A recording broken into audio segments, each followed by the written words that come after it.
জনপদ। প্রতিটি গ্রামের নামের শেষে বেহালা কথাটা জোড়া থাকত। এমনকি পুরসভার নথিপত্রেও বাজার বেহালা, বর্ষে বেহালা, শোষণ বেহালা এসব লেখা থাকত। পঞ্চদশ শতকে বারোভূঁইয়ার একজন ছিলেন বসন্ত রায়। তার রাজধানী ছিল শোষণ বেহালা। বহু পুরনো পুঁথিপত্রে শোষণ, রায়গড় এইসব জায়গার উল্লেখ আছে। রাজা বসন্ত রায়কে হত্যা করে বেহালা সহ 24 পরগনা দখল করেন যশোরের রাজা প্রতাপাদিত্য।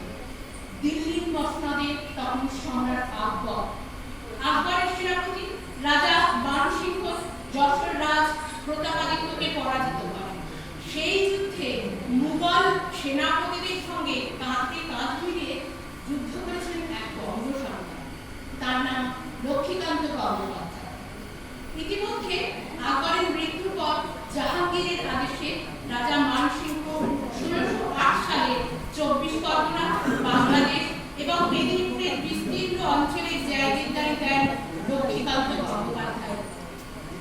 লক্ষ্মীকান্ত এই সময় রায়চৌধুরী উপাধি পেয়েছিলেন। তার রাজধানী ছিল বরিশা বা বসেবেলা। তিনি প্রথম দুর্গাপূজা শুরু করেন। এই লক্ষ্মীকান্ত গঙ্গোপাধ্যায়ের উত্তরপুরুষ আজকে বরিশার স্বাগত রায়চৌধুরী।